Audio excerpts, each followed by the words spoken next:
इतिहास को खंडहर में तब्दील कर विदेशी आक्रामकताओं ने नालंदा को सैन्य मुख्यालय बना दिया। सेना ने रहने के लिए नष्ट किए गए बौद्ध विहारों का इस्तेमाल किया। इन विहारों के नाम पर ही धीरे धीरे समूचे क्षेत्र को बिहार कहा जाने लगा।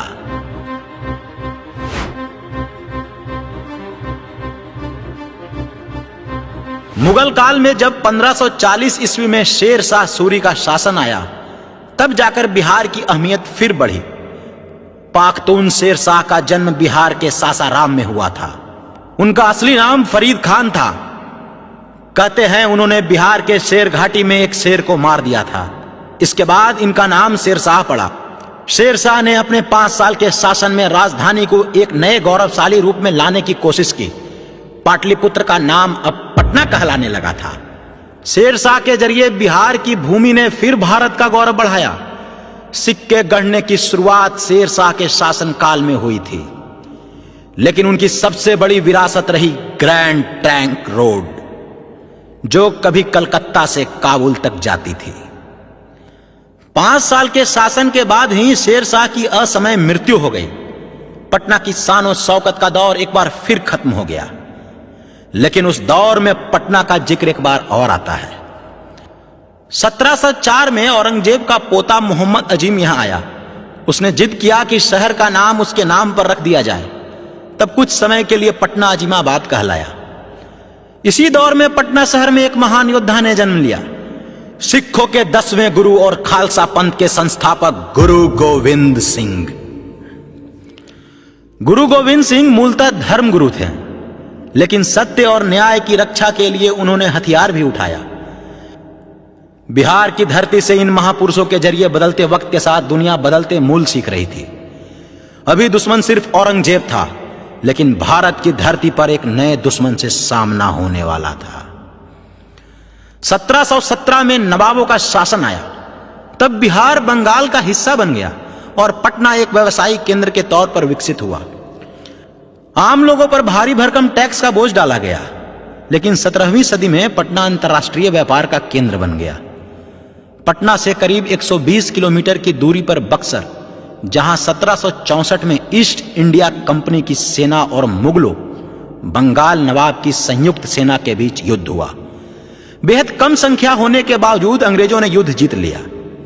इसके बाद बंगाल यानी बिहार का भी पूरा हिस्सा अंग्रेजों के नियंत्रण में आ गया, क्योंकि अंग्रेज व्यावसायिक फायदों को देखते हुए हिंदुस्तान आए थे। पटना उनके लिए एक अहम केंद्र बना। पटना पहले से ही व्यापार के लिहाज से महत्वपूर्ण था। अंग्रेजों ने कलकत्ता के बाद पटना को ही अहमियत दिया।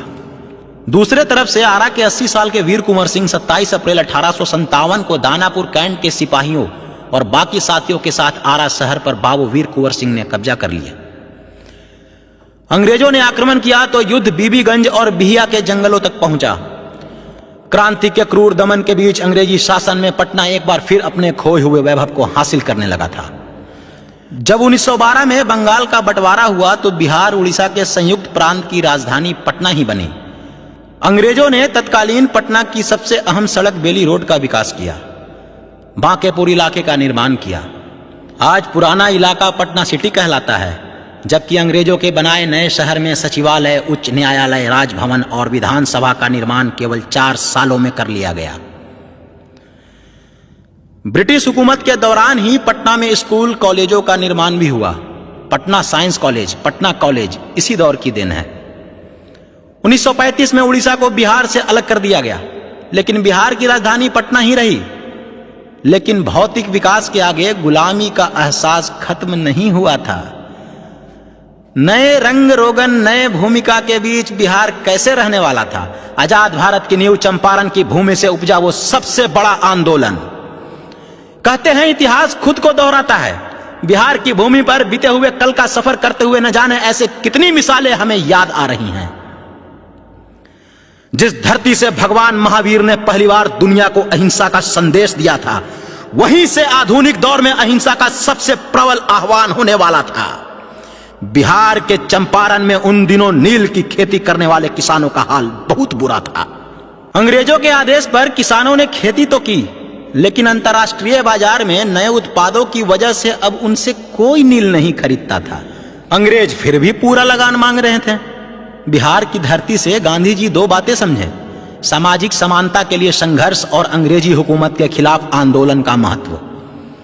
आगे चलकर गांधी जी ने आंदोलन के जरिए पूरे देश को एक सूत्र में बांधा और अंग्रेजों को हिंदुस्तान से बाहर जाने के लिए मजबूर कर दिया।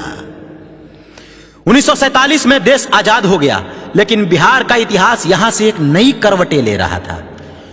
आजाद भारत में बिहार के बारे में हम और बताएंगे, लेकिन अगले एपिसोड में। तब तक के लिए जय हिंद।